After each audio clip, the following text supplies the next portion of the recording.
అందరికీ నమస్కారం. SBR talks channel స్వాగతం. ఛానల్ వెంటనే సబ్స్క్రైబ్ చేసుకోండి. ఎస్బీఆర్ టాక్స్ను ప్లే స్టోర్ నుంచి డౌన్లోడ్ చేసుకోండి. దానిలో అనేక రకాల కోర్సెస్ ఉన్నాయి. ఎలాంటి స్కూల్ ఇంటర్మీడియట్ కాలేజ్ ఎంపిక చేసుకోవాలి, ఏ ఇంజనీరింగ్ ఎంట్రన్స్ ఎగ్జామ్స్ అప్లై చేయాలి, వివిధ ఇంజనీరింగ్ ఎంట్రన్స్ ఎగ్జామ్కి సంబంధించినటువంటి పూర్తి స్థాయి సమగ్ర కౌన్సిలింగ్ సంబంధించినటువంటి కోర్సెస్ ఉన్నాయి. బిట్సాట్, జోసా ఒక కోర్సు, విట్ మణిపాల్ అమృత కామర్క మరొక కోర్సు, ఎంసెట్ మరొక కోర్సు.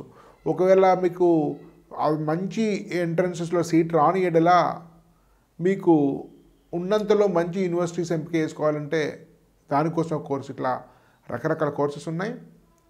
అది ఎర్లీగా జాయిన్ అయితే మీరు చాలా యాక్టివ్గా పార్టిసిపేట్ కావడానికి అవకాశం ఉంటుంది, వ్యక్తిగతంగా ఎక్కువసార్లు మాట్లాడడానికి అవకాశం ఉంటుంది. అదే మీకు సమయం మెయిన్స్ ఎగ్జామ్ తర్వాత అయితే చాలామంది చేరడం వల్ల మీ పర్సనల్ ఇంటరాక్షన్కు కొంచెం తక్కువ స్కోప్ ఉంటుంది. ఈ విషయాన్ని గమనించవలసిందిగా సూచన. ఇందులో చాలామంది ఊహిస్తున్నారు, ఈసారి జేఈ మెయిన్స్ అప్లై చేసిన వాళ్ళు అత్యధిక సంఖ్యలో ఉన్నారు కాబట్టి పేపర్ ఈజీగా ఉంటుందా, డిఫికల్ట్ ఉంటుందా, కాంపిటీషన్ ఎక్కువ ఉంటుందా, తక్కువ ఉంటుందా అనేది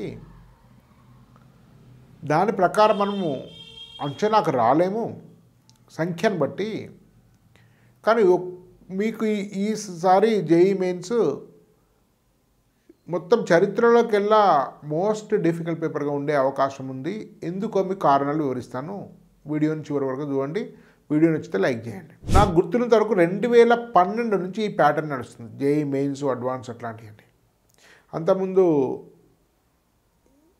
ఏఐఈఈఈ ఉండేది, ఐఐటి జేఈ ఉండేది, రెండు వేరు వేరు ఎంట్రన్స్ ఎగ్జామ్స్ ఉండేది. ఈ పద్ధతి లేదు. దాదాపు ఇది 12వ ఎంట్రన్స్, నాకు గుర్తున్నంత వరకు ఇది 12వ ఎంట్రన్స్. తొలి 6-7 ఎగ్జామ్స్ వరకు దేశమంతటా కూడా కోచింగ్ సంస్కృతి విస్తరించలేదు. ఢిల్లీయో, కోటానో, హైదరాబాదో లాంటి కొన్ని పట్టణాలకు మాత్రమే ఐఐటి కోచింగ్ అందుబాటులో ఉంది. దేశంలో చాలా ప్రాంతాల్లో కోచింగ్ అందుబాటులో లేదు. ఫీజులు కూడా అందుబాటు ధరలు చాలా ఎక్కువ ఫీజు ఉండేవి. అంటే కొన్ని ప్రాంతాల్లో కొద్ది మంది మాత్రమే కోచింగ్ అందుబాటులో ఉండేది. కాబట్టి పేపర్ ఓ స్థాయి వరకు పెట్టారు. గత 5-6 సంవత్సరాల క్రితం సంవత్సరాల వరకు దాదాపు దేశంలోని అన్ని ప్రాంతాలకు కూడా ఐఐటి కోచింగ్ సంస్థ విస్తరించింది. ఫీ కూడా కాంపిటీషన్ వల్ల ఓ మోస్తరుగా వచ్చేసరికి మధ్యతరగతి వారికి ఐఐటి కోచింగ్ అందుబాటులో ఉంది. అంతకుముందు అది సంపన్నులకు అందుబాటులో ఉండేటువంటిది. కాబట్టి దేశంలోని అందరు స్టూడెంట్స్కు కోచింగ్ అందుబాటులేదు కాబట్టి పేపర్ స్టాండర్డ్ కూడా ఓ మోస్తరు డిఫికల్టీ పెట్టారు. అయితే 2020లో కరోనా వచ్చిన తర్వాత దాదాపు ఒక 2-3 ఇయర్స్, 2.5 ఇయర్స్ పూర్తిగా డిస్టర్బ్ అయింది. కాబట్టి 75% రూల్ తీసేసారు ఇంటర్మీడియట్లో. పేపర్ యొక్క స్టాండర్డ్ని కూడా కొంతమేర తగ్గించారు. కొన్ని డిఫికల్ట్ పేపర్స్లో ఓవరాల్ తగ్గించారు. ఓన్లీ లెంగ్తీ పేపర్స్ ఇచ్చారు. పేపర్ చాలా డిఫికల్ట్, కాంప్లెక్స్ అనలేము, ఓన్లీ లెంగ్తీ ఇచ్చాడు అంతే. కానీ ఫస్ట్ టైం బ్యాచ్ రాబోతుంది. కరోనా ప్రభావం లేని ఫస్ట్ బ్యాచ్ ఇది. 22లో కరోనా ప్రభావం దాదాపు లేదనే భావించవచ్చు. దాదాపు 0. కరోనా వల్ల ఎట్లాంటి క్లాస్ రూమ్ కోచింగ్ మిస్ కాలేదు ఈ బ్యాచ్ వల్ల. 22-24 అంటే కరోనా ప్రభావము ఎంత మాత్రము లేనటువంటి ఫస్ట్ బ్యాచ్. కోచింగ్ అందరికీ, అన్ని ప్రాంతాల వారికి, అన్ని ఆర్థిక స్థితిగతుల వారికి అందుబాటులో వచ్చినటువంటి సమయము. అత్యధిక సంఖ్యలో అప్లై చేసినటువంటి పరిస్థితి కూడా.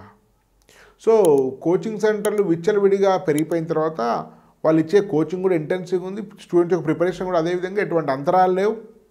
కాబట్టి స్టూడెంట్స్ ఫిల్టర్ చేయాలంటే అదే ఫిల్టర్ చేయాలంటే డెఫినెట్గా పేపర్ను అన్నిటికంటే డిఫికల్టీ ఇవ్వక తప్పదు. ఎందుకంటే వందలాది మందికి 300 వస్తే చాలా కష్టం. ఇంతకుముందే దాదాపు 20-40 మందికి 300 వచ్చినాయి ఇంతకుముందు లాస్ట్ 1-2 ఇయర్స్ కూడా. కానీ అంతకు మించిన సంఖ్యలో 300 వస్తే అది పేపర్ సెట్టింగ్ వల్ల కూడా అవమానకరం. కాబట్టి ఒక ప్రతిష్టాత్మక ఇంజనీరింగ్ ఎంట్రన్స్ ఎగ్జామ్స్లో అంతమందికి రానివ్వరు. స్టూడెంట్స్ కూడా చాలా సంసిద్ధంగా ఉన్నారు. కాబట్టి డెఫినెట్గా ఈసారి మెజారిటీ పేపర్స్ జేఈ అడ్వాన్స్ స్థాయిలో రావచ్చు. ప్యాటర్న్ మారదు, క్వశ్చన్స్ అవే, వెయిటేజ్ అదే ఉంటుంది, కానీ ఇంచుమించు కోచింగ్ జేఈ అడ్వాన్స్ స్థాయి వరకు కూడా టచ్ అయ్యే అవకాశం ఉంది. డెఫినెట్గా చెప్పగలుగుతున్నాను, పేపర్ చాలా డిఫికల్ట్గా ఉంటుంది. కాబట్టి ఎక్కువ డిఫికల్ట్ ఉంటుందనే విధంగానే ప్రిపేర్ కండి. అడ్వాన్స్ లాంటి క్వశ్చన్స్ మెయిన్స్ రావచ్చు, డైరెక్ట్ క్వశ్చన్స్ రావడం చాలా కష్టం. చాలా ట్విస్టెడ్ క్వశ్చన్స్ వస్తాయి, అనలిటికల్గా ఉండేటువంటి క్వశ్చన్స్ వస్తాయి, ప్రాబ్లమ్ సాల్వింగ్ ఎబిలిటీ టెస్ట్ చేస్తారు, కాంప్లెక్స్ థింకింగ్ ఉండే టెస్ట్ చేస్తారు. కాబట్టి ఏవో ఫార్ములా అండ్ అప్లికేషన్స్ కాకుండా చాలా కఠినమైనటువంటి విధంగా ఉంటుంది అనేదే నాకున్నటువంటి అంచనా. అది తప్ప మరొక ప్రత్యయం లేదు. మరీ అడ్వాన్స్ స్థాయి పేపర్ లేకపోయినా గత పేపర్ల కంటే మాత్రం డెఫినెట్ డిఫికల్ట్ ఉంటుంది. దాన్ని దృష్టిలో పెట్టుకొని మీరు ప్రిపరేషన్ చేసుకోవాల్సిందిగా నా యొక్క సూచన. ఎందుకంటే డిఫికల్ట్ ప్రిపేర్ అయినప్పుడు ఈజీ ఎట్లా వస్తాయి. కాబట్టి జేఈ మెయిన్స్ ఈజీగా ఉంటాయి, ఎవరైనా ఆన్సర్ చేయొచ్చు, కొన్ని మెమరీతో చేయొచ్చు అనేటువంటి భ్రాంతిలో ఉంటే మీరు నష్టపోవడం ఖాయం మిత్రులారా. కాబట్టి ఈ విషయాన్ని అందరూ కూడా గమనించవలసిందిగా సూచన. ఈ JEE mains advance bed side వీటికి సంబంధించినటువంటి కోర్సులో ఇప్పటికీ చాలామంది వారం జూమ్ మీటింగ్ నడుస్తుంది, వాట్సాప్ గ్రూప్ నడుస్తుంది.